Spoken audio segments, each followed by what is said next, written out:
The Equally Yoked Show. Get yoked for free.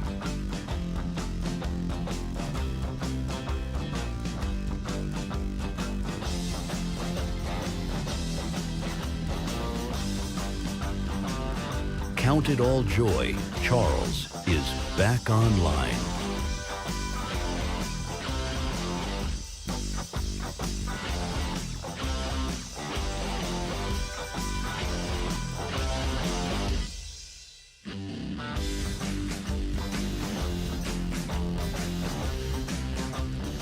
Welcome back to the show. Honored to be with you tonight. Subscribe to the podcast. Email me your thoughts, freedom@equallyyokeshow.com. Support the show by becoming a member as we begin to look at all of the different things today when it comes to the UFO conversation, when it comes to these discussions and these talks. How interested are you in any of this? Is this interesting? Is this pique your attention? What do we make of any of this stuff? Donald Trump talking about the release of these files and what is going to be happening concerning this. Will we actually see these files? What will we see in these files? Will this reveal anything new? Really, things that we didn't already know, that were so-called conspiracies that are now being revealed because we have a president that is wanting to get this information out there. Many folks are speculating that this could be a danger to religion. Even Tim Burchett, one of the two, talking about the fact that this could concern, or people are saying that this is going to concern believers. There's a deception happening. Something is awry, and we need to figure out what this is. Now, I'll share my personal opinions on that in a moment. But first, like the show, subscribe to the podcast. Let's get into the show. This is Donald Trump just a couple of days ago, weeks ago. How long ago? This is Donald Trump talking about this just 8 days ago concerning UFOs and the files and what we're going to see. We're going to be releasing as much as we can in the near future. For some reason, and I guess it's just a reason that's been in the minds of people for a long time, that is such, they want to find out about the UFOs and anything having to do with UFO or related material. And we're going to be releasing a lot of things that we have. And I think some of it's going to be very interesting to people. I've interviewed people, my first term primarily, but I interviewed some pilots, very solid people, and they said they saw things that you wouldn't believe. So you're going to be reading about it, yes. So we've seen congressional testimony concerning UFO files. And I want to know your thoughts. Let me know what you think concerning this, concerning biologics.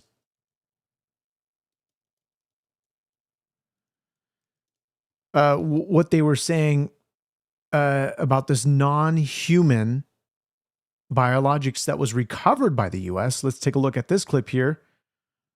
Ms. Mays.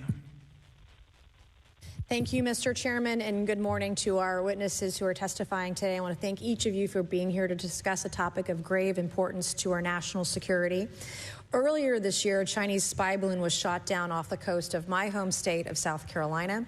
Since the Roswell incident in 1947, many Americans have wondered about the dangers of unknown objects crisscrossing our skies. Whether these are UAPs or weather phenomena, advanced technology from American allied or enemy forces, or something more out of this world. So my first question, I have several questions, and if we can just be quick on these first two, I'm going to ask each of you the same question, and then I'll get to each of you individually. The first one, when you reported your experiences with a UAP, did any of you face any repercussions with your superiors, yes or no? No. No. I've actually never seen anything personally, believe it or not. So. All right. And then do you believe there's an active disinformation campaign within our government to deny existence of UAPs, yes or no? I don't have an answer to that. As previously stated publicly, yes. I think previously with like Project Blue Book, yes, but currently I don't speak for the United States government. Okay. Thank you. I have a few questions for Mr. Graves. What percentage of UAP sightings, in your belief, go unreported by our pilots? This is an approximation based off of my personal experience speaking with a number of pilots, but I would estimate we're somewhere near 5% reporting, perhaps. So like 95% basically don't report seeing UAPs? That's just my personal estimate. In the incident off Virginia Beach, do you believe the Navy took the danger to your aircraft seriously after it was reported? Absolutely. Now, let's go to the clip where she asks, this is Nancy Mace, concerning biologics that came back non-human. And this was one of those moments that went absolutely viral. What was this? 2 years ago?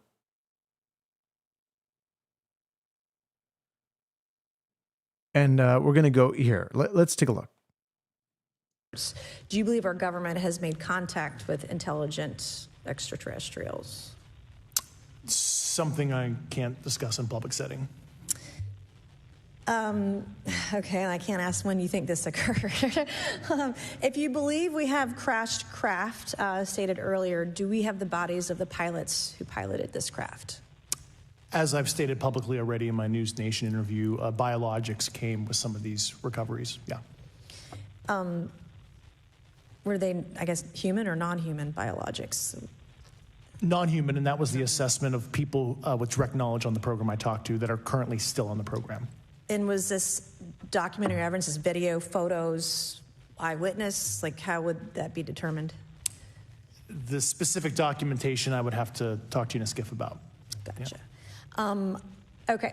So, and you may or may not be able to answer my last question, and maybe we get into a skiff at the next hearing that we have, but who in the government, either what agency, sub-agency, what contractors, who should be called into the next hearing about UAPs, either in a public setting or even in a private setting? And you probably can't name names, but what agencies or organizations, contractors, et cetera, do we need to call in to get these questions answered, whether it's about funding, what programs are happening, and what's out there? I can give you a specific cooperative and hostile witness list of specific individuals that were in those. And how soon can we get that list? I'm happy to provide that to you after the hearing. So remember, this was 2 years ago. And so we're seeing an increase in these conversations, in this congressional hearings that we've had periodically. And now we're getting a lot of representatives in Congress that are talking about this. We have Nancy Mace, of course, we have Tim Burchett. We also have the other candidate, or the other congresswoman. Her name is slipping me right now, but otherwise, we're on the Joe Rogan show where Tim talks to Joe Rogan concerning this, about these UFO files, concerning this danger to Christians. Let's take a look. So when these men came to you and they hooked up the computer to your television and showed you, did they tell you why they wanted you to see this stuff? They just thought I should know about it because I was asking the right questions. And then shortly after that, I was go ahead. I'm sorry. Were you told that you were not supposed to tell people about this? Were you? No, but it's interesting. I had that deep throat moment. Not the porn version, right. the Richard Nixon moment. Where I was walking in the tunnel one day, and a person came up to me, and it's always a friend. It's always a friend that does this, and said, it was just the strangest conversation, and I'll never forget it because he said, Burchett, he said, you're really pushing on this UFO thing. And I go, yeah, I am. He said, do you really think we need to do this? And I just kept listening. When I was a young man, I'd have run my mouth and said, oh, shut up. But I listened to what he said. He said, this could upset the religious community and all this other. Some of this stuff just left unknown, And I said, no, it's not. The government has no right to decide what I can and cannot understand or handle or see. And to me, and every time, Joe, let me tell you what they're going to do. I had a 2-page bill for disclosure, and Chuck Schumer had one that was 60 pages, I believe. And he modeled his after the Kennedy assassination committee release, which we're over 60 years into that, and we still don't. They haven't released everything that on President Kennedy getting shot. And that's what they wanted to model this dadgum thing after. Mine was 2 pages long. Of course, mine didn't get anywhere. I was told by a member of leadership, they come and sit with me. I call it Center's Row. I sit on the back row, second from the back on the aisle. Everybody gets in trouble. They come sit with me sometimes. And I was told by a member of leadership that that the intelligence community was unhappy with what I was doing. And then I got a phone call from a former member of President Trump's staff who told me that I needed to, I forget his exact terminology, but he said, you need to get some bodies around you. Now, we know Joe Rogan has had many interviewees discussing aliens and technology. And now we have Tim Burchett, who's discussing the possibility of files being released and the potential for this to really go south when it comes to believers, when it comes to those who are of a Christian faith. But really, we shouldn't be concerned on this subject. And I'll go into the reasons why, but I want you to go ahead and comment. Let me know what your thoughts are concerning aliens, concerning UFOs, UAPs. You let me know. I want to answer your comments as we go further down this hole that hopefully we don't get probed on. I mean, so, and I don't know what that means. I mean, I'm the 435th most powerful member of Congress, Joe. So, okay, we need to go back here because for whatever reason, it just backed out. All right. I mean, so, I don't know what that means. I mean, I'm the 435th most powerful member of Congress, Joe. So, they bump me off, and it's going to be like there'll be one tear shed on the House floor. That'll be because I owed somebody $10. I didn't pay them back, and then they'll move on to the next guy. So, well, I'm sure you're aware of this narrative about the missing scientists and scientists that have turned up dead and been killed. 100%, and that's real. I think.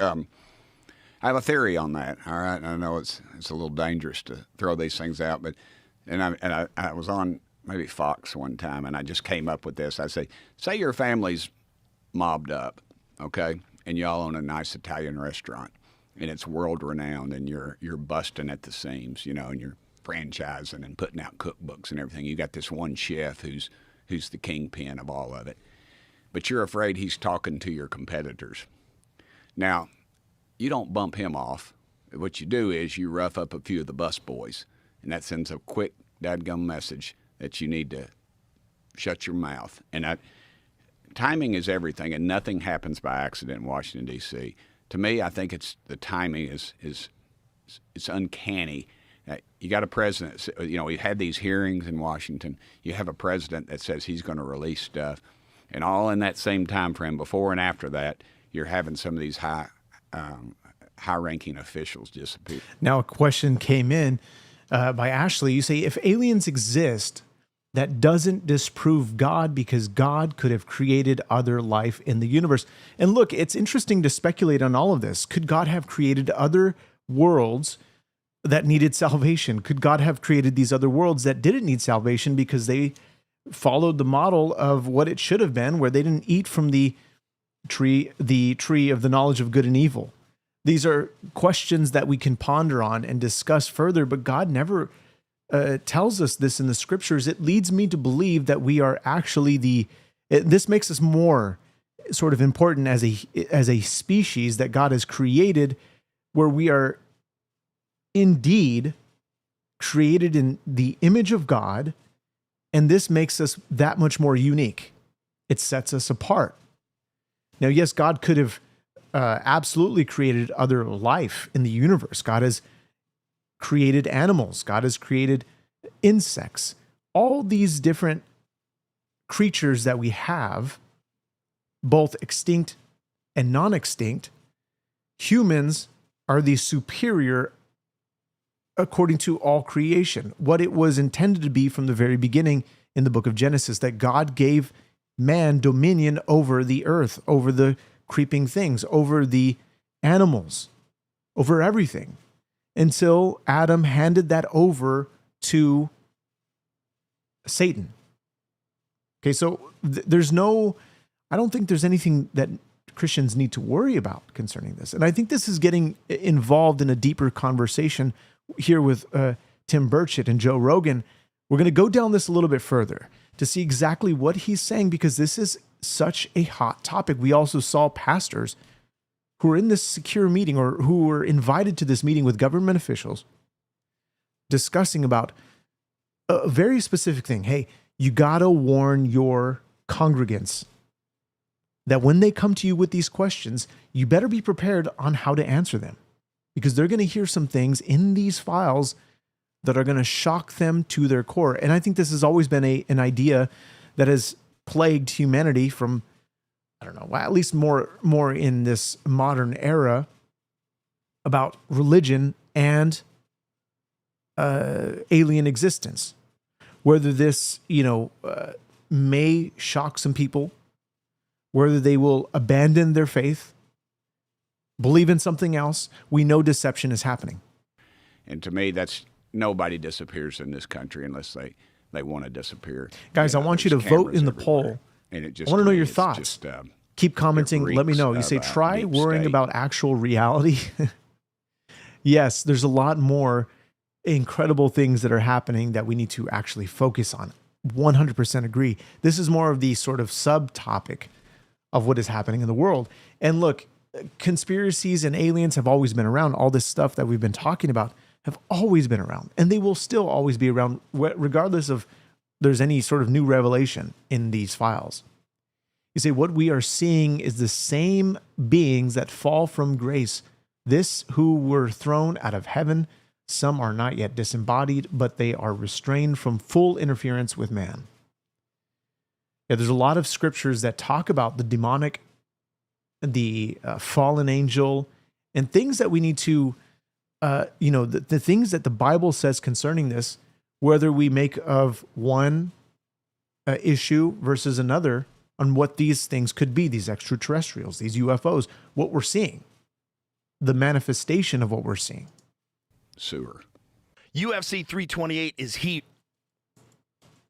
Okay, we're not going to advertise UFC. However, I thought one of the things that I thought of is one of the subjects that these people they're all working on different things. But by the way, we're going to get some political crack in a moment. Bro, we got a whole bunch of crack and crap lined up. Because look, this is, again, some of the side topics. And I love going through these, wormholes here. And I would love your input more, all of you guys who are watching. 87 of you are here. Let me know what you guys want to discuss concerning this. I will answer your comments. No matter how difficult, no matter how light of a question you think it is, let's go through it. Let's walk through this. Vote in the poll right now. Right now, we're almost at a split decision of yes and no. And also like this show so we get YouTube to push it out so we can get more people in the conversation. And email me your thoughts. If you have any other further thoughts you want to share, email me, freedom@equallyoakeshow.com. Subscribe to the podcast. They're working on alternative energy sources. Yeah, that's the I'm sorry, I didn't mean to cut you off. No, it's okay. But that's what ties them together, I think. And two, one of them's spouse said, "Oh, my husband or wife or whatever never did anything with UFOs." Well, they don't talk about it. It's actually It's a pretty close-knit group. And I always remember this. I knock on doors. That's how I got elected. Nobody really does. There's not a lot of people like me that come from a family of public educators and get elected to Congress, all right? Most of my contributions are $25 and somebody wraps a Bible verse around it and tells me they're praying for me. The big boys, they're always for me the day after the election, all right? They always, "Oh, come and got you a check, and we were with you all along." I always say, "Yeah, I felt it right there towards the end, But I'm knocking on this guy's door. Okay, for the folks that are voting in the poll right now that say you believe aliens are real, why do you believe they're real? What do you think they are? Do you think they're ugly green beings? That's a little bit of a joke, but I want to know your thoughts concerning this. You say after the rapture, which is very soon. Look, we have no idea, first of all. According to the scriptures, we have no idea when the rapture will happen. Okay, and when the tribulation kicks off, there's a lot of conflating in the scriptures. Not saying this is what you're doing, but there's a lot of conflation in the scriptures when it comes to the second coming versus the rapture. But you say here, these beings will take credit for removing the evil Christians from the earth. Mankind is already mentally aligned to accept that and will follow them. And I do believe that there is a deception that is happening. There is this moment where we're seeing humanity being prepared to understand or being prepared to accept this universal idea that Christians weren't raptured, but rather abducted. This massive deception that is going to happen. We don't know if this is exactly what it's going to be. We can speculate and say this is possibly what it's going to be. We just know that there's deception in the last days. Somebody said that the first depiction of a gray alien was an entity called Lamb that was drawn by a man who regularly communed with demons. Interesting, fascinating. I didn't know that. I'd like to research that a little bit more thoroughly to get an understanding of that. But I wouldn't doubt it, because if the demonic being that he was communicating with would have most certainly utilized this person to spread this false gospel, spread this false image of an entity that is non-human. You say, seems statistically impossible that life has developed elsewhere in the universe. You say, so I have something to say. I just hope I don't get muted, but yes, aliens do exist. They walk among us. You could be working next to one at your job. Interesting. I'd like you to elaborate more, and your comment most certainly has not been muted. You say rapture theology is less than 200 years old, juxtaposed to 1,800 years of teaching. Look, that's actually false concerning, and we can pull up the scriptures concerning this, but when Paul mentions this, right, concerning the rapture, the word harpazo or rapturus, the English word caught up is utilized in the scriptures concerning the departure of humanity or the departure of Christians, believers. You say, do you remember a few years ago when it sounds like trumpets were being blown, loud noises from the sky all around the world? The rapture has already begun. What's interesting, I saw a video, and we'll continue on this little clip here with Tim Burchett. But I saw a video of Hollywood sound artists who were recording these noises. They were blasting these noises on speakers, and they were then recording them to use for Transformers movies and all these other things. I think that was probably what was happening, maybe. Right? And just very eerie. You have the weather aligning with these sounds. We don't know. And just people have always gone to great lengths to blow these things out of proportion. We just don't know. Look, I'm very highly skeptical of these videos on YouTube. We've seen this in YouTube history where people will do anything for clicks. So I think it's just more deception, straight up. Down in Farragut, and he's putting his flag out. He's an older gentleman, and I said, hey, brother, did you serve? And he said, no, it's East Tennessee, and he kind of held his head down. No, I didn't. And he said, I worked at Oak Ridge. And I said, brother, my daddy was on Okinawa when they dropped the bomb. They were getting ready to invade mainland Japan. I said, if my mom and daddy were alive today, they would hug you, because they put it together. And he told me, he said, Tim, before I left, he said, a funny thing. He said, my wife worked there too, and she worked on I think he said he was a fuse or something, and I worked on a timer on the atomic bomb. He said, and I didn't know what she did the entire time that we were working there. That's called compartmentalization, and that's what you have here. And if I can elaborate just a little bit more, you're familiar with FOIA. You're a member of the Media Freedom of Information Act. It means I can request from a federal agency, the FBI, they probably wouldn't give it to me, but any information. But I can't go after like Ford Motor Company, okay? So what they've done is they've given this information, whatever, if it's craft, it's material, if it's bodies, I don't know.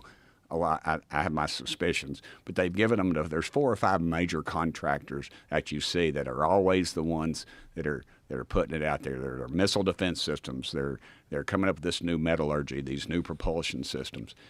And I think that whatever they had, they gave to them early on, and they're the ones, but they're so far disconnected from the government that I can't touch it. And the people that are working on it, there's nobody alive around Roswell or any of that stuff that was in and around those years that's still alive or still working. So all those people are gone. I mean, that's the best secret you can keep if you tell somebody and they die. And that's exactly what they've done. And, we've been given places, addresses, and things. And everybody says, oh, man, you need to get out to Area 51, Burchett, and see what's out there. There ain't nothing at freaking Area 51. As soon as we announced where we're going, the U-Haul vans would have already been there and left, And so what it's going to take is it's going to take a scientist or somebody that's going to have to walk out of one of those dadgum labs before. There are many stories. And look, he mentions the scientists, the 10 disappeared scientists, a few of them that have been killed. And somebody says, I respect what you're saying about Hollywood and stuff, but the thing that isn't, let me see, with this isn't, there's a little bit of a typo here.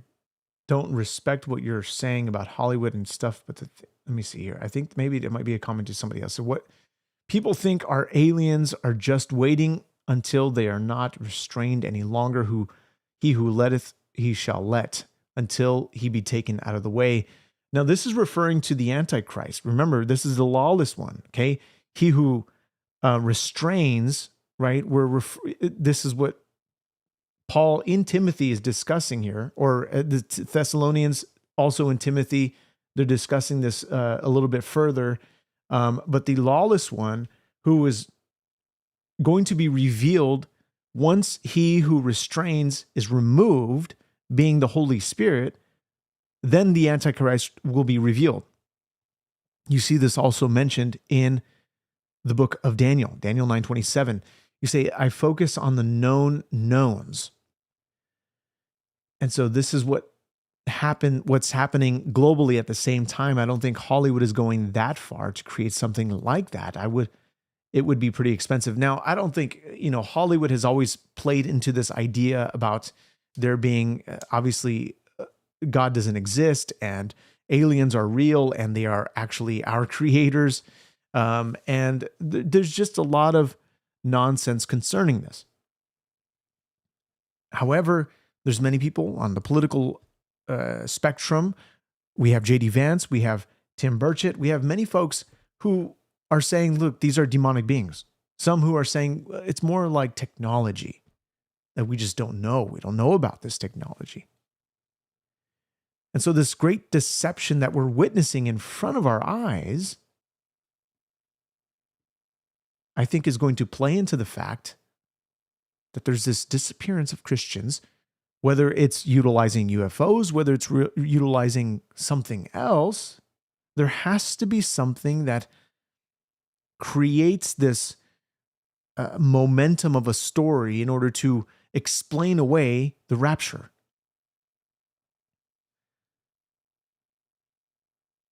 You say, sorry about the typo, respect what you're saying when you said about Hollywood with making sounds. Oh, I see. Yes. It's possible. There's a possibility, and there's a possibility of just people wanting to get views on YouTube. Look, there's plenty of people out there like that. Hard to verify this when you see people posting and reposting, recording videos, editing sounds from other videos. And, there's many ways to do this, even without AI. And now with the usage of AI, it gets even more dangerous. The amount of deception. It grows and grows, more and more. And so what Tim Burchett is saying here, and I think it's very fascinating. Now, look, moving a little bit to the domestic side of things, rather than out of this world, extraterrestrials, mass deportations are coming to the U.S. Tom Homan. And we're reminded of something that was rewarded to Tom Homan during the Obama years. Let's take a look at this. This is Tom Homan saying that there is more mass deportations that are coming. Tom, what do you say to people that say you can't logistically deport that many people? I'll give one hell of a shot. I mean, bottom line is we're not going to give up on President Trump's promise to the American people of mass deportations. And look, we're going to do the best we can to enforce immigration law, and that's what we're doing now. We already had a record this past year. I mean, the prior record was the Obama administration in 2012. I actually got an award from President Obama for that. Of course, they don't want to admit it now. That was 409,000. We blew that out of the water, and we're going to blow it again out of the water next year. So, you know, for those who say we can't possibly move that many people, we'll see. But we're going to give it our best shot and try as hard as we can to enforce immigration law, because we need to send a message to the whole world that, you know, for the non-criminals, most of them here are non-criminals, right? But we need to send a message to the whole world that it's not okay to enter the country illegally, which is a crime. Not okay to ignore a judge's order. Just don't commit another crime and we're not looking for you. That's not the message we're sending. If you violate the laws of this country and you're here illegally, we're looking for you.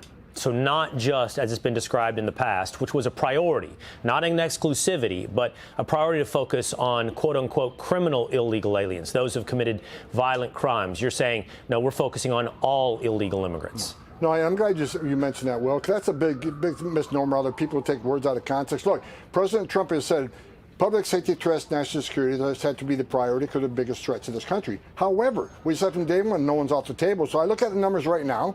About 60% of those we are arresting are criminals, 40% are non-criminals. I like that calculation. I think 60 criminal, 40 non-criminal is better than 40 criminal and 60 non-criminal. So now, what's interesting is what Tom Hooman is saying concerning deportations and what was rewarded to him. We have to remember this data point. The data point that he was actually rewarded by Barack Obama concerning this, concerning deportations, concerning his 3 years that Homan has been at the helm, removing more than 920,000 aliens from the United States. And the Democrat Party, during this issue, in its current form, we've seen what Barack Obama has said recently, that he wouldn't really change a thing if he was in office concerning this. That he believes that we should have secure borders. Quite interesting. The Democrat is saying otherwise. Let's take a look. This was just a couple of months ago about this reporting. This is what it said in the press release. In the 3 years that EAD Homan had been at the helm, ERO has removed more than 920,000 aliens from the United States. Many of them were labeled as criminal illegal aliens. But you didn't see anyone back then assaulting ICE agents as they worked. The media, they didn't care. In fact, CNN went on a ride-along with ICE. Democrats, as you saw, they gave Homan an award. It was celebrated by them, the work they were doing. That's how you know everything you're seeing right now up there in Minneapolis and Minnesota. It's political theater, and it's been egged on with the continued negative rhetoric against them. And here's one of the latest clips from New York City Mayor Zohran Mamdani. I am in support of abolishing ICE, and I'll tell you why. Because what we see is an entity that has no interest in fulfilling its stated reason to exist. Now, Zohran Mamdani has been adamantly promoting views against the Trump administration. And we've seen this time and time again. But what we're also witnessing in New York is falling apart very quickly, facing a huge budget deficit. And he's going to have to start taxing the middle class, the lower class, because he's running out all of the top income earners, the billionaires, the millionaires. We're seeing this all over, not just in New York. We're seeing this in Virginia. We're seeing this in Seattle with the mayor, the socialistic mayor. And we're also, look, hopefully we don't come to the elections in the midterms for California and we elect a socialist mayor for California. We're looking at people like Spencer Pratt, who's anti-establishment, anti-big government. He wants to fix California. And I think him and maybe Steve Hilton would be a good pair in order to fix Los Angeles, in order to fix California. But we're also on this sort of tread of fraud, waste, and abuse. Look, I want you guys to vote on the new poll because we have some priorities that we need to discuss here. The top priority of America. What should Donald Trump, what should the administration focus on the next couple of years in this administration? Many of you are saying affordability. I want you guys to vote. Let me know in the comments what you guys are thinking concerning all this. Ilhan Omar and the fraud, she's refusing to respond to probe requests. We're going to look at this in a moment, but here, let me look at some of the comments. You say, I'm always looking I don't even know what you're saying there. So we never talk about new civilizations. Civilization, I should say. You say, let's see here. You say, I live in a red state. I'm pretty sure we have plenty illegal, but they don't know. They don't want to embarrass our Republican governor. You say the approach, not the law itself. You say I live in a red state and and county. They arrest TF out of illegal aliens. They're not leaving New York, where they make the most money or most of their connections to make money. What they're leaving is they're actually moving their headquarters. Many of these companies are moving their headquarters out. We see JP Morgan Chase Bank is moving out. We see many other billionaires who are moving their headquarters outside of Seattle. We have the headquarters of Starbucks moving out of Seattle. This is not something that is new. You see, I think the problem with affordability is many people want free stuff, which leads to scams and fraud.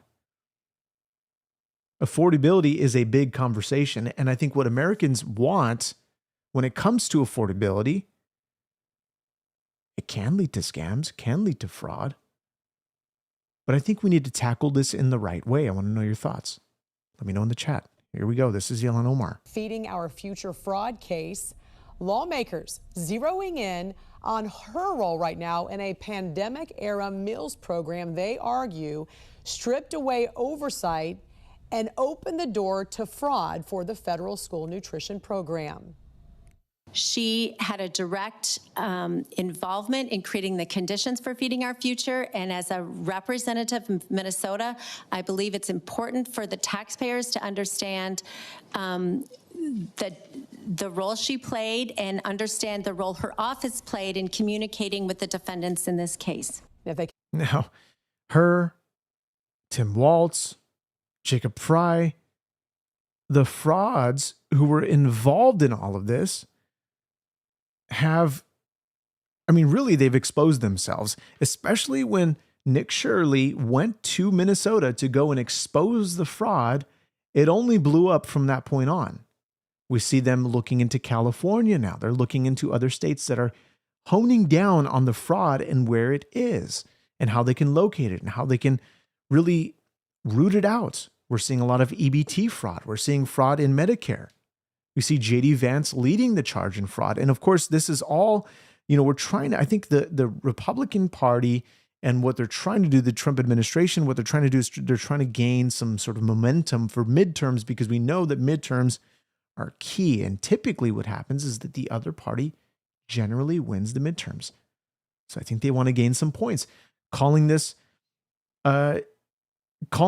operation quits. Well, I wouldn't say quits, but they say that this operation is concluded. This is Marco Rubio. This is very important, okay? Because they know that midterms are coming around. Whether they did this because of midterms or because of the War Powers Act, we'll sort of see later down the line. But this is Marco Rubio briefing the members of the media. I think you're linking it. The operation is over.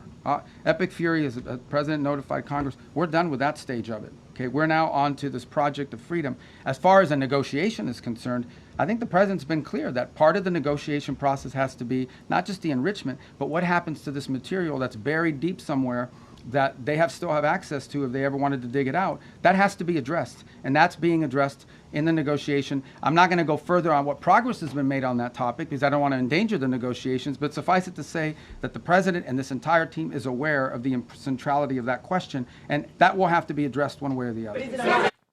Now, when it comes to what is being negotiated on it and sort of the progress of what is happening, whether they will make a deal with Iran, this is something that Trump needs to do in order to really solidify the victory in Iran. There's reports about Trump meeting the new supreme leader. Whether this is actually the one that we've been hearing about, the cardboard cutout Ayatollah, or a different supreme leader, somebody who's actually willing to come to the table and make a deal.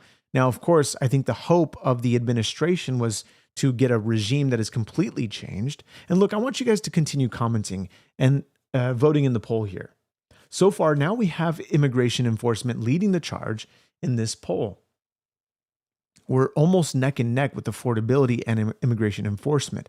I think immigration enforcement ties in a little bit to affordability. It will begin to make things more affordable. It sort of trickles down into housing. It trickles down into many other different things, domestic issues. There's a thought, but otherwise you say Democrats' plan for affordability is 51 new taxes. We're looking at Virginia there. Say U.S. and Iran puts China in check, and China apparently is now sort of backtracking on its position with Iran. We know that China needs some, friendship with America in order to thrive. But here, we haven't seen this person in a while. We haven't seen this person hit the media in a long time. And now we're seeing Kamala Harris. She's talking and chiming in about midterms and what this means concerning this. But a lot of this stuff is like, well, what is she even saying here? I want to get your thoughts concerning this. Speaking of the midterms, because you've referenced, our NATO allies having, memories of the abuse of power. And I'm hoping after these midterms, abuse of power becomes a distant memory when we win back the House and the Senate, right? But it's not going to be easy, guys. It's not going to be easy. They are throwing all kinds of obstacles in our way. That decision from the Supreme Court on the Voting Rights Act. It's my next question. We also saw Barack Obama, especially with the decision that it came to in Virginia and what happened there with the Supreme Court. They said, hey, look, what you guys are doing is actually, I'm seeing a report here from Gavin Newsom, who's just posting an X. Well, actually, this was earlier in the day. I'm offering $50,000 rewards to anyone providing information that helps crack unsolved crimes in California. If you know something, it is your duty to come forward to give victims and their loved ones justice. Well, I thought California was doing great, according to the Attorney General. Interesting. Wow. Now they need help from their citizens that completely distrust California. This is Gavin Newsom. Here, let me put this online so you guys can see what's going on. But what I was going to bring about was Barack Obama and his position concerning Virginia and the Supreme Court decision that was made. This is Gavin Newsom. We know Gavin Newsom and his unpopularity in California and what it's shaping up to be, especially in these latest midterm, the midterm primaries. Gavin Newsom has completely destroyed California. We need change in California. We need to get out and vote. This is a must. This is a must. So if we can, just bear with me a little bit while we look for Obama concerning Virginia, concerning what he has said about this decision. Hey, this was him promoting, right? He wanted to make sure that Virginia got its promotion because it was in danger for the Democrat Party when it comes to redistricting. Virginia, early voting is underway and Virginians are turning out in record numbers to vote yes. By voting yes, you have a chance to do something important, not just for the Commonwealth, but for our entire country. By voting yes, you can push back against the Republicans trying to give themselves an unfair advantage in the midterms. Now, again, they're utilizing race when it comes to these redistricting maps. You see a lot of these spaghetti noodle maps of Virginia and what they were seeking to do concerning the redistricting in order for them to gain themselves power. And it seems as though they did not have the upper hand here. And God bless the Virginia Supreme Court here on the decision. Very big. Let's go back to Kamala Harris here, the cackler. Yo, great. Yeah. So last week, the Supreme Court threw a devastating blow, right? Hammering the Voting Rights Act. How do you think that's going to play into the midterm elections? I think it's going to have a profound effect. You already have seen. Look, first of all, so I was interviewed recently, and they said the first question was, so because it was the day of it happening. And look, I agree with you. Global in crisis.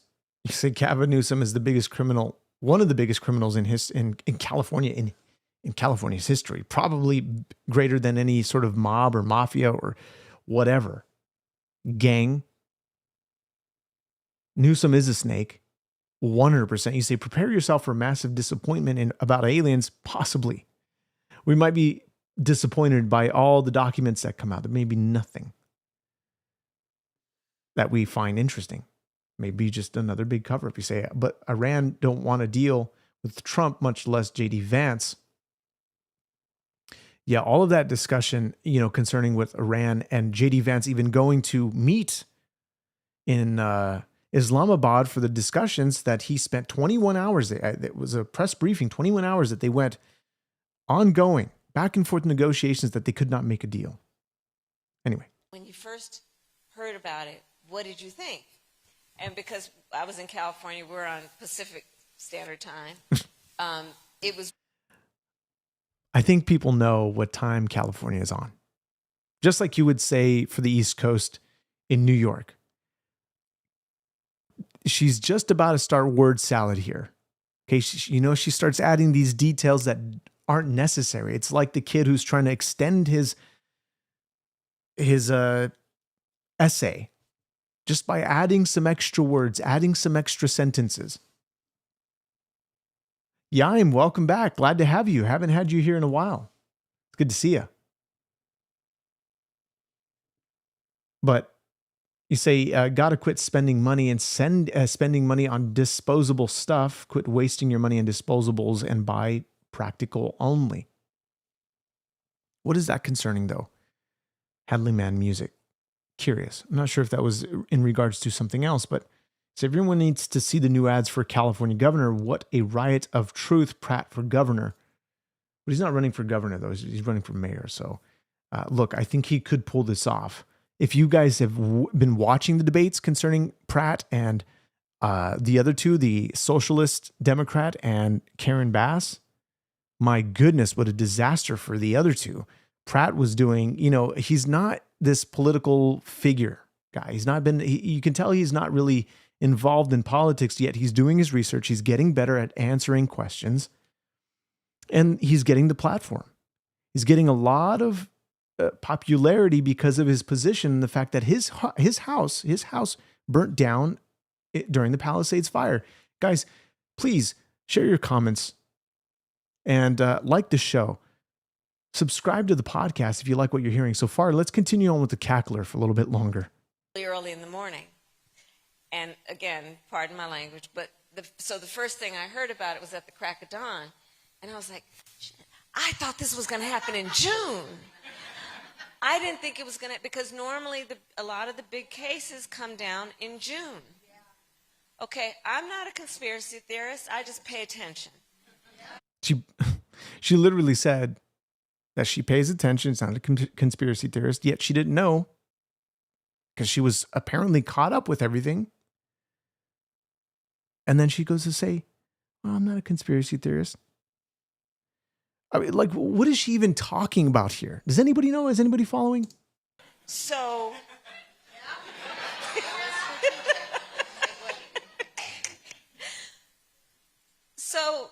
part of, to answer the question, the midterms, why did they come down with this decision so early? To give all those states, you see what's happened, Mississippi, Tennessee most recently, Louisiana, so they could pull together what they need to do around redrawing their lines. You saw just what happened in Tennessee. To redraw those lines. Yet we saw complete racial discrimination with the redistricting maps that they wanted to propose according to these independent, what are they called? These companies, independent map drawers. I forget what they're called, but otherwise, they were attempting to cater more towards the Democrats concerning the maps. Yet they failed because they were racially trying to gerrymander these maps.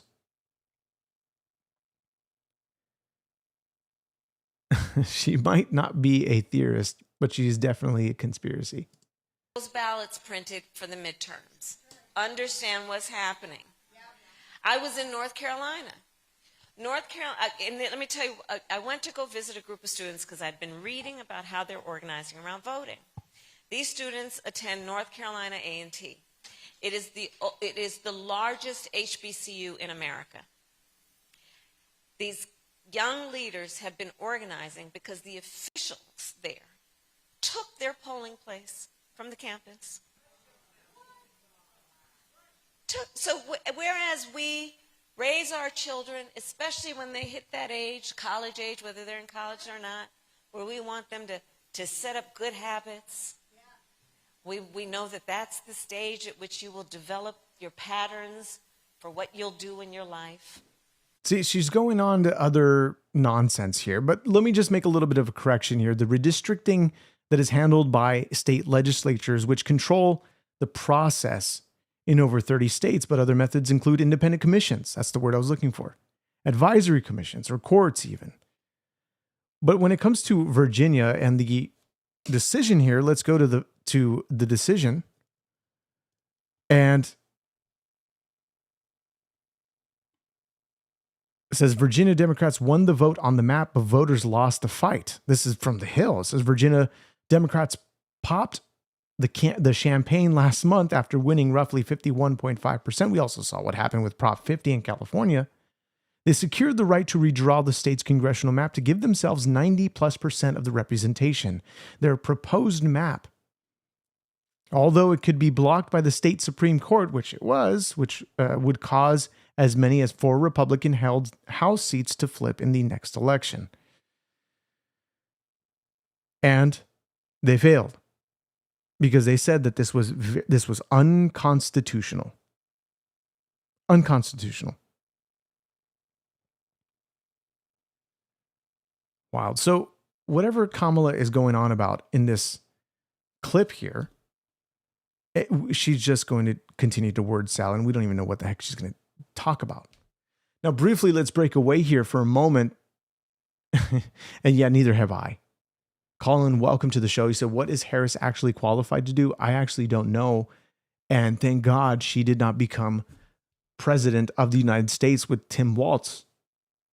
Tim Walz, who is resigning as governor, not going to seek re-election. He's got to flee somehow. He's got to flee. He's got to make sure that he's out of the public radar, and who knows what he's going to do. But Jeffrey Epstein apparently left a suicide note. Sort of switching gears here. Subscribe to the podcast. Email me your thoughts, freedom@equallyoakeshow.com. Like the show. You can support the show by becoming a member. Build this show to what it should be, what it can be, the possibilities of bringing in people to call in on the show. Maybe having private calls. We can discuss things, content that we want to see on this show. Let me know your thoughts. What do you believe is the top priority of America? Yes, Palm Beach Pete. Interesting. Little story there. Well, I don't even know what to make of that, honestly. What do you believe the top priority of America should be? What should the Trump administration, what should they focus on in the next 2 years? Affordability, housing, immigration enforcement, no new wars. So far, we have an astounding, we're beating with the affordability on the chart. But I want to know your thoughts concerning all of this. This is the suicide note, which people are speculating, the judge, or rather, folks are speculating that this is not actually from Jeffrey Epstein himself, that this was maybe fabricated. Now, this has just been released by the judge in a separate case. He actually had a cellmate who claims to have found this note allegedly written by Jeffrey Epstein. He says, I found it. It was inside of a book. It was a piece of paper. It apparently had been ripped out of a yellow legal pad. Now, Epstein does some complaining in this particular note, but again... So the family members of Jeffrey Epstein are saying, look, this doesn't really sound like Jeffrey Epstein, something he would write. And there's still a lot of controversy surrounding his death, whether he actually did off himself, whether he actually did do what he did in that cell, according to the photos that we saw that were released by the FBI, the doctored footage that we saw. We remember all of that boondoggle. It was weird. We still don't know what to make of this. What happened to Jeffrey Epstein? Or is he indeed Palm Beach Pete, the one who's going viral for looking like Jeffrey Epstein? People are analyzing everything, his facial features, his teeth, the way he talks, the way he looks, what he drives, where he lives. He's been in the same parties as Jeffrey Epstein, apparently. Could this just be Jeffrey Epstein himself going as Palm Beach Pete? Changing his voice a little bit, sounding a little bit different? I don't know. But you say immigration enforcement, Melinda. You say Trump saving the children, it was always about the children. Yes. Nice. National Immigration Customs and Enforcement, that would be great if they renamed ICE to NICE, because they would be forced, the left would be forced to call them NICE agents. Making steps toward a healthy and happy, stable and productive America, life, liberty, and the pursuit of happiness, seeking what is true, good, and beautiful. This is the ultimate goal. This is what every human should pursue to fulfill their life, what is true, what is good, and what is beautiful. And we're not certain that this is actually his handwriting. In fact, a family member has already come out and said that they don't believe this is the actual work of Jeffrey Epstein, this purported suicide note. At one point in the note, he allegedly said, you know, what am I going to do? Cry about it? And he goes on to also say at one point, you know, maybe I could call my own shot and determine how I leave this earth, or something to that effect. I just want everyone to be skeptical, Laura, not because this is not newsworthy. It most certainly is. And I think. Now, what do you guys think about this note? Do you guys think it's legit? We have Global in Crisis saying that the thing is there is so much doctored footage. I personally don't believe he's dead, but you think he's still alive. He has been doing a lot of business with Bill Gates. I think there's a lot more to that. There's so much here. We don't even know. Will we ever find out? Did he actually take his life? Is this note legitimate? I mean, how much of his family actually know him this well? Was he associated with his family, you know, in the recent years prior to his passing? How close?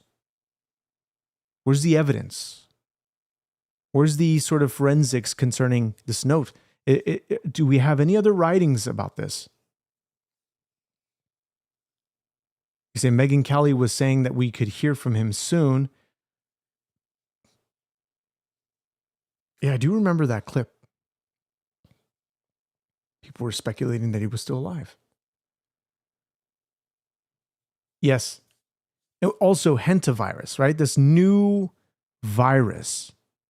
Are we expecting to experience another COVID 2.0? This is a post that says 323 vials containing deadly viruses go missing from a lab in Australia. This is ABC News reporting, saying among them, nearly 100 vials contain the Hendra virus, transmitted from horses to humans, with a 57% fatality rate. 2 vials contain the hantavirus, spread by rodents, with a 38% fatality rate, and 223 vials contain the lysovirus, rabies virus, with an almost 100% fatality rate. This, the most likely cause of disappearance, is thought to be the loss of containers during transfer to a new freezer. The Ministry of Health is conducting an investigation. Here's this clip. Now, I want to stress that there have been no public health incidents linked to these materials. So we have no evidence so far of any event occurring as a result of the loss or the destruction of these materials. The department is taking all necessary steps to ensure that it does have the appropriate regulatory matters in place. Now, the World Health Organization quoting this, says hantavirus are a group of viruses carried by rodents that can cause severe diseases. In humans, people are usually infected through contact with infected rodents or their urine, droppings, or saliva. The species of hantavirus involved in this case with the Andres virus, which is found in Latin America and is the only species known to be capable of limited transmission between humans. Now, one of the administrations or one of the representatives of the World Health Organization just went online saying that there's the effects of the hantavirus is very little. We might not even see, much. We might not even see a huge outbreak as we did with COVID. And so here, this is Fox News reporting, nearly 40 cruise passengers exposed to a deadly virus may have already scattered across the globe as authorities scramble to track them down. So what WHO is saying versus what the media is reporting so far, 3 are reported dead. It says dozens left at the MV Hondius ship. Without contact tracing after a hantavirus outbreak is already killed at least 3 people. The World Health Organization warns that while human-to-human transfer is uncommon, it's still possible. Health agencies are now racing to locate passengers across multiple continents before more cases emerge. And look, if they want to utilize this, as you said, as somebody mentioned here, the 2 Epstein and Bill Gates talking about, and Bill Gates has been very open about this in the interviews concerning pandemics. Weird stuff concerning this. And I think it's important that we actually go to the video of the World Health Organization, one of the members here, holding a briefing discussing this matter, whether it is effective.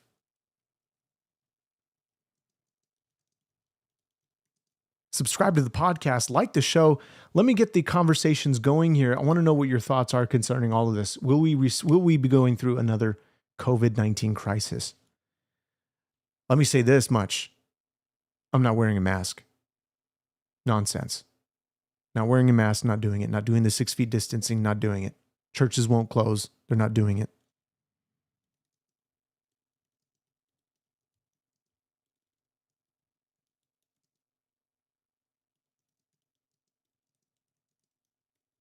All right, so let's look at this clip here. I want to bring you into this moment when it is discussed. Let's see here. It should be really, where is it? Where is it? Okay, we got, all right. I don't know if, I thought that was a clip. I guess not. Anyway. Oh, here we go. This is it. Okay, let me just bring you into this. If it's not right at the point where I need it to be, then we will just hopefully. Okay, yeah, here we go. This is it. All right, cool. While this is a serious incident, WHO assesses the public health risk as low. It also shows why the international health regulations exist and how they work. WHO is working with multiple governments and partners on the response under those regulations. Our priorities are to ensure the affected patients receive care, that the remaining passengers on the ship are kept safe and treated with dignity, and to prevent any further spread of the virus. On Monday, I asked Prime Minister Pedro Sanchez of Spain to accept the ship, which he agreed to do. And I thank Prime Minister Sanchez for his generosity, solidarity, and meeting his moral duty. Now, remember, in January 22nd, Trump formally completed the withdrawal from the World Health Organization. He exited by executive order. This was very important. But he was mentioning the mishandling of the COVID-19 pandemic and the bias towards China. So this is important. Why America shouldn't be listening and why people shouldn't be listening to the World Health Organization. You say, who is a criminal organization? This is, most of you agree here. The man speaking is a criminal. Who? People are asking in the question here, or in the comments here, like, well, what do we expect out of the information that they're reporting that it's actually accurate? Or whether they're going to bring this to proportions that we've seen during the COVID-19 pandemic and the level of censoring that we saw online concerning this. You say, didn't this guy lie his rear off during COVID-19? Yes, many of them did. Many of them did. And it's unfortunate that we saw what happened during the COVID-19 pandemic and the fallout from that. We've seen masks were ineffective. 6 feet distancing was a hoax. It was all a lie. There was no definitive research concerning this. And not only that, did they try to say that certain medicines were ineffective. Rather, go get your jab. Go get the booster. And these ideas here really were challenged by the so-called, enemies of the left. Charlie Kirk, Joe Rogan, many others. I mean, Joe Rogan's not necessarily, he somewhat, right? Sort of sides with the Republicans when he needs to, when he feels like he needs to. But what's interesting about all of this stuff, even concerning the topic of Charlie Kirk, we have people like Senator Fetterman, who's going to possibly flip from the Democratic Party to the Republican Party. Alan Dershowitz quits the Democratic Party, calling it the most anti-Israel party in U.S. history. This was Alan Dershowitz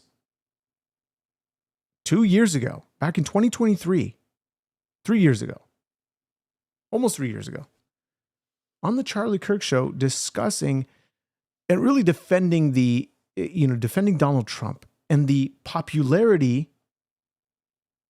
His popularity began to diminish because of his position. Actually, producer Andrew's taking it right now as we speak. So, Professor, I'm sure you have some strong opinions about this, the damage this does to our systems, and almost, I don't know how we heal it or how we remedy it.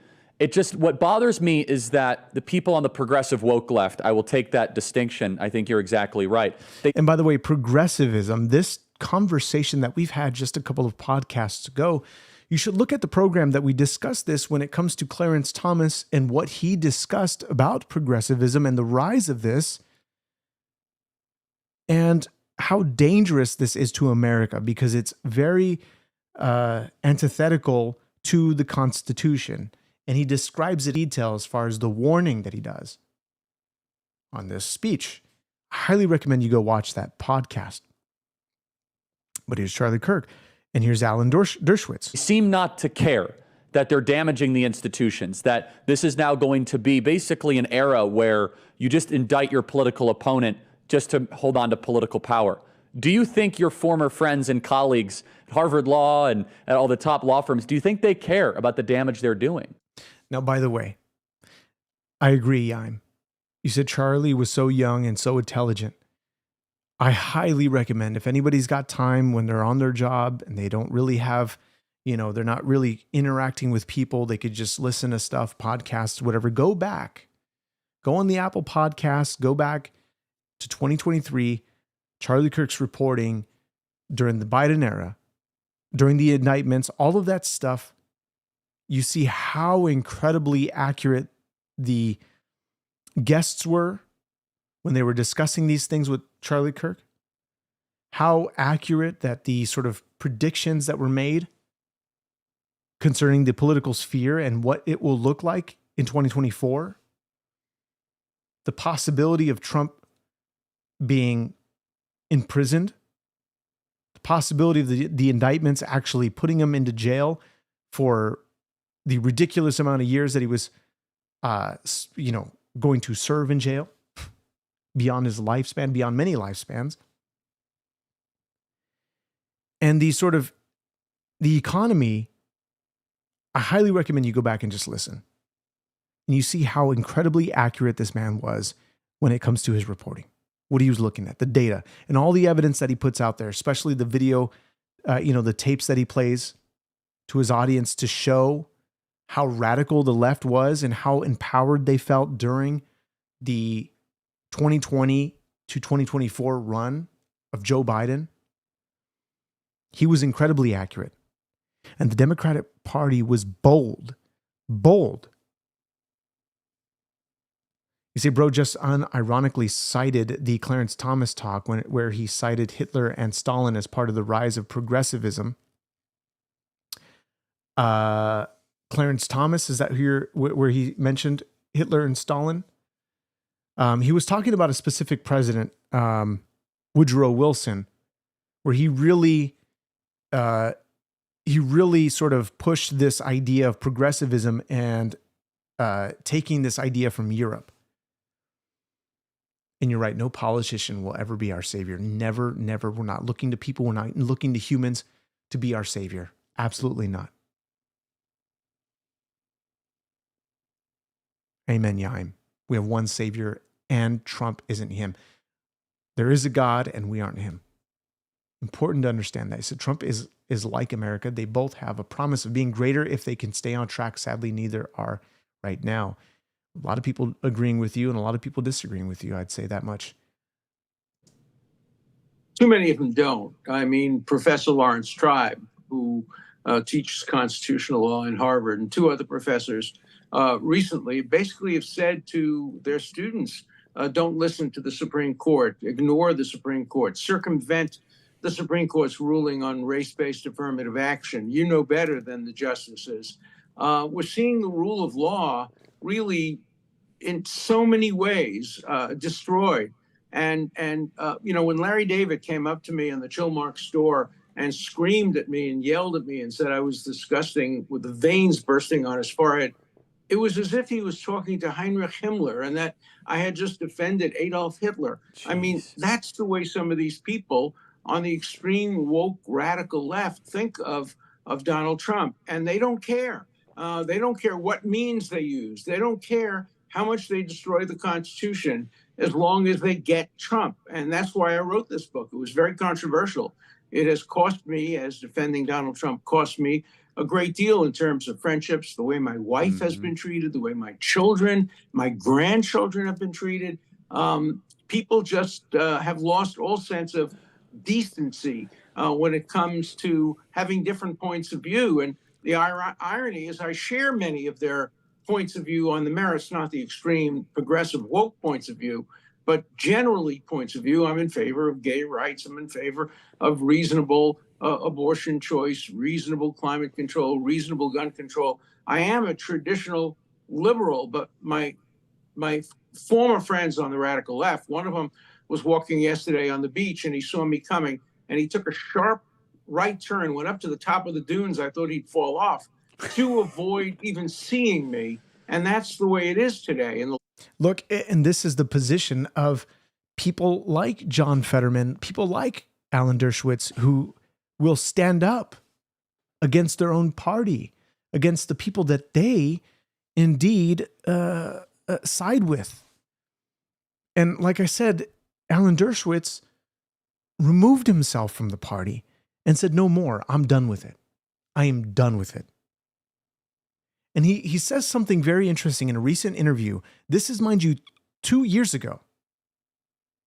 2023, 3 years ago, I'm sorry, almost 3 years ago, 2023, with Alan Dershowitz discussing this sort of Democrat Party who's ousting him for his position against Donald Trump, but because he is for the Constitution, but considering himself more of a traditional libertarian. The library has canceled me. My synagogue has canceled me. The community center has canceled me.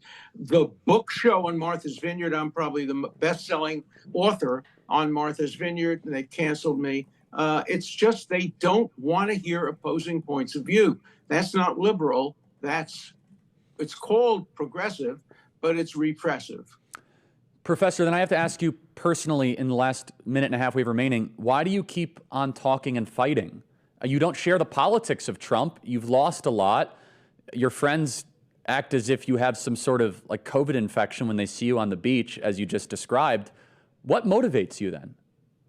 My love of the Constitution, my love of America, my demand that we have complete free speech and opportunity to express our views, and that we comply with the Constitution. I'm too old to change my stripes. I'll be 85 in a month. For my 75th birthday, I had like 200 people coming. Oh, interesting. President Obama was invited, and he said he would come. But then when he heard that Geraldo Rivera was invited too, basically his office said, unless you disinvite Geraldo Rivera, I'm not coming. And I'm a loyal guy. And I said to the President of the United States, no, Geraldo Rivera is coming. You can stay away. And the President of the United States stayed away for my 75th birthday because I invited Geraldo Rivera. I would do that any day of the week. I believe in loyalty. I believe in friendships.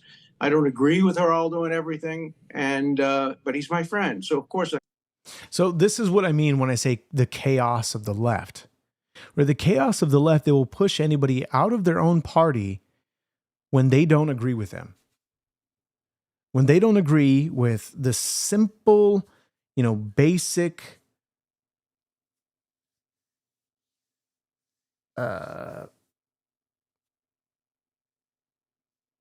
position that the left holds. Basic, maybe a little bit more complicated because they can't even describe what a woman is. When they don't side with these, even if you have, like he said, I'm somewhat pro-choice in some issues, right? I'm pro-gay, LGBTQ, all that stuff. This is what Alan Dershowitz was saying. He said, even though, just because I was supporting Donald Trump, or rather, he wasn't necessarily supporting him, but rather against all the indictments, against the lawfare that was used against Donald Trump in order to indict him on some wild accounts here, he was against it.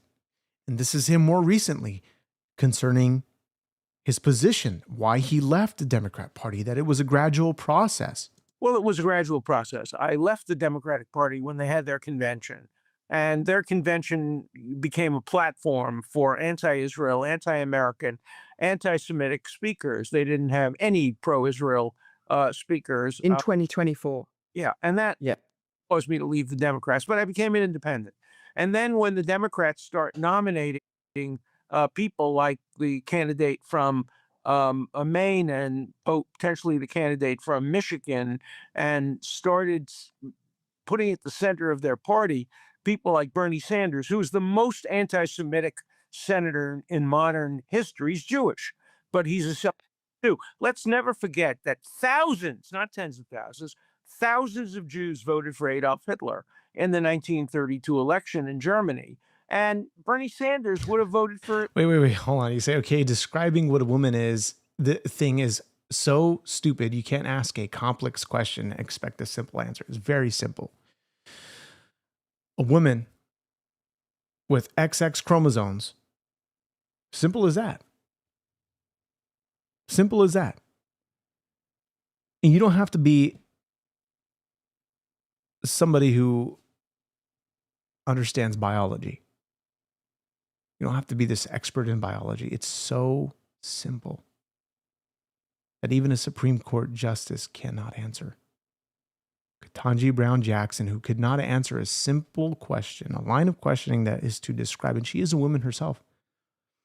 And you begin to get people who are, they want to get into all this sort of, well, it depends on, genders and sex and the identity and all this nonsense. It's simple. Okay, it's simple, especially when you come, you bring into the account of what is happening in our, I get to your next comment in a moment. The issues of men and women's locker rooms. All of these issues here. You begin to tailor towards those who want to say they are women, they are not, they're men, biological men in women's locker rooms. They're outperforming women in their own sports. So much that is happening in this sphere, in this realm of politics, in this realm of sports, in the realm of everyday life, where kids are being exposed to this, the confusing matter of trying to brainwash children, trying to brainwash whoever into saying that a man could be a woman, a man could be pregnant, all this stuff. You see, that's one aspect of being a woman. There's so many things that go into being a woman. Sure, you can talk about other things like pregnancy, breastfeeding. You can talk about other issues, menopause. I don't know. Go down the line, but we know that it's as simple as the question that was being asked: what is a woman? A woman is somebody who has X chromosomes. Scientific, it's simple biology. You don't have to be an expert. Would have voted for Stalin. I have no doubt about that. He would have supported Pol Pot in his genocide against the people of Cambodia. He surely would have supported Castro in his attempted genocide against the people of Cuba. He's an evil, evil man. And yet he's the face. He now claims to be the leader of the Democratic Party. He said, look, I got 40 votes against Israel, and Schumer only got 7 votes. And look, there's an election occurring now on the Upper West Side of New York, a largely Jewish Democratic area where I live. I don't live on the Upper West Side, but it's part of my voting district, although I'm not a New York voter. I'm a Florida resident. But in that race for the Senate seat, for the House seat, the campaign is who's more anti-Israel. One Jew is running against the other. No, I'm more anti-Israel. No. I'm more anti-Israel than you are. I'm even more anti-Israel. That's the campaign for the Democratic nomination. Whoever gets the Democratic nomination will win the election. The guy who's likely to win is Jack Schlossberg, the Kennedy grandson, who's a complete idiot, a complete moron. Yeah. Do you know he actually had a podcast in which he claimed I killed my wife when I produced my wife? He had really. Again, the chaos of the Democratic Party will continue to grow more and more, and this will only show it all the more so. Let's finally sort of conclude it all with AOC. AOC is the sort of the picture of what a sort of complete democratic socialist looks like. One of them, right? With Zohar Mamdani, we have many others who sort of put this picture together. And Kamala Harris may be the sort of final culmination of it all, but this is AOC. It's just wild. Listen to this clip here. When you have these systems, when you have corporations, when you have an economic elite, they have not, there's a certain level of wealth and accumulation that is unearned, right? You can't earn $1 billion. I'm sorry, what? I think we all heard that correctly. You can't earn $1 billion. That's what she thinks. Can't earn $1 billion. What do you guys think? Can you earn $1 billion? Can you earn $1? Can you earn $100, $200, $2 million? She's going to sort of try to elaborate this, and the host is going to be like, oh my gosh, you're so brilliant on that statement. That's right. You just can't earn that. That's exactly correct. You can get market power, you can break rules, you can do all sorts of things. You can abuse labor laws, you can pay people less than what they're worth, but you can't earn that, right? That's right. And so you have to create a myth that since you didn't earn that, you have to create a myth of earning it. And so if you're making minimum wage at a Walmart, and you're making $7 an hour. And I mean, Dan, with these gas prices, it takes you $7 to get to work. Look, The analogy or whatever example she's trying to, she's straight spitting fire.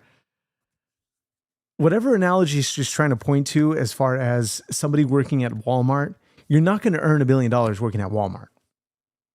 Now you will you will make money. You can make $1 billion by becoming somebody who is an entrepreneur, somebody who is business minded, somebody who wants to grow and benefit from the capitalistic society.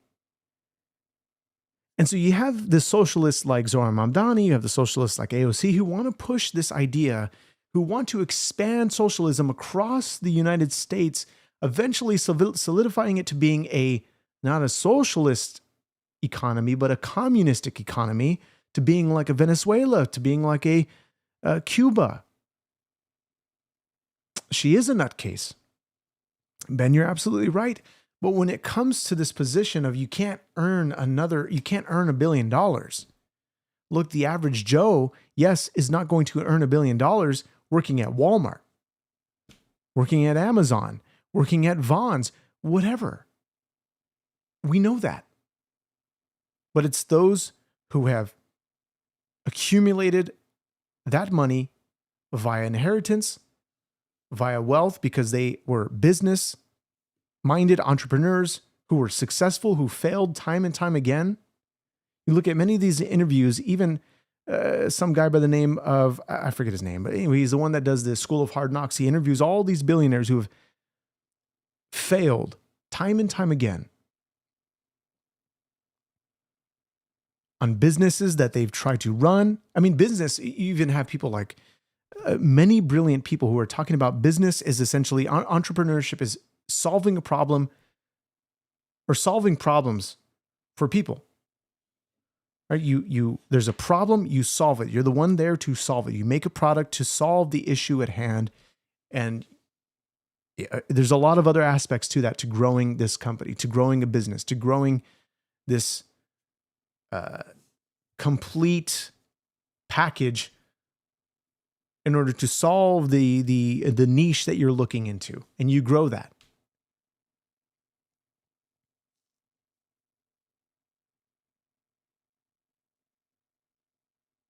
You say there's no salary or work that equates to $1 billion. It is generated off investment in the backs of other people's earnings and progress. Well, look, you say you do. Hold on, I'll answer that in a moment. You do best to actually listen to AOC, and you and your audience could actually learn something. AOC is not going to teach us a thing, not a dime, straight up. But you say you can trade, accumulate to acquire wealth. It is accurate to say that with a level of $1 billion, $1,000 million, other people earn it for you based on the seed money you contribute. Look, yes, we all know that there's no one job that you're going to earn $1 billion as a salary. I think I don't know why that's even a statement here. But you earn money by investments, by business, deals, and the net worth that you accumulate through these. You look at somebody like Elon Musk, where everybody hates him just because he's a billionaire. They say he can't be that rich. Okay, why not? That's capitalism for you. And people, yes, even in capitalism, people will still be greedy, and people will seek to make the most amount of money in this world. You even look at examples like King Solomon. King Solomon and what he acquired during his time on earth because of his wisdom that he was given by God in order to multiply his wealth. You seriously, you see these examples of many men in the scriptures who accumulate wealth because of simply just utilizing wisdom.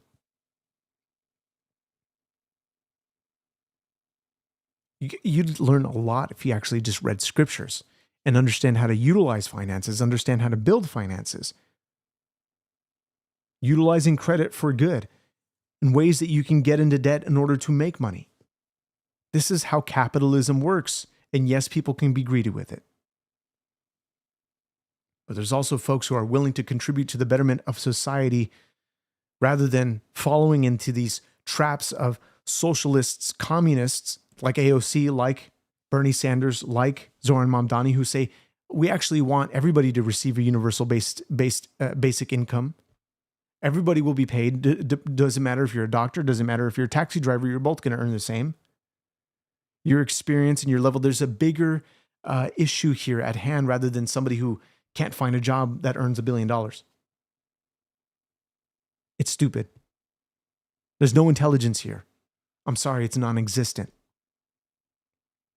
That's right. And so as a result, we've kind of internalized this moralized system, right? The people at the top are smarter, better, more sophisticated. And therefore, the people at the bottom are uneducated, lazy, etc. And so that's false. Okay, you look at the standards, especially in places like California, the standards for teaching children are very, very low. Very low. Okay, the bare minimum is required. Instead of expecting our students, instead of teaching our kids, especially kids that are homeschooled, or rather public school kids, because homeschooled kids are going to be well better off in understanding what is true, good, and beautiful, and not seeking necessarily money, but learning finances, learning economics, learning civics, all of these issues that our economy thrives on, rather than putting America down for it being a capitalistic society, but running on a foundation of values that will generate wealth, and not only wealth, but generational wealth. The scriptures actually tell us that we should be providing for our children's children, not necessarily our children, but we're so well off that we can provide for our children's children. That's the inheritance that we leave.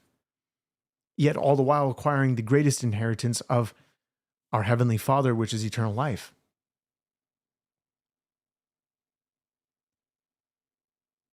And technically, if you were somebody who invested in Bitcoin a long time ago, technically, yes. I mean, if you're just an investor, you could acquire that kind of money. Guys, subscribe to the podcast. Email me your thoughts, freedomindequallyoakeshow.com. Like the show. I appreciate you guys' discussions here concerning whether AOC has intelligence or not, whether you think she's actually spitting facts, or whether I lack facts. But 2026 there's a turning point here. And by the way, Willie Wallace guy, you say strip the money from the billionaires and give it to the politicians while everyone starves equally. If you remove the billionaires, there's a lot of issues that would come from removing the billionaires. It's so easy to say tax the rich when you're not rich. Subscribe to the podcast, support the show by becoming a member. If you're feeling so generous, let's continue this conversation. We're going to be looking at a lot more in the coming days, especially with these files that may be coming out concerning the UFOs, concerning the chaos of the left and all that stuff that we're going to be looking at. Guys, I'll see you in the next one. God bless you. Thank you so much for being here. And I pray that you guys have a wonderful night. God bless. Peace.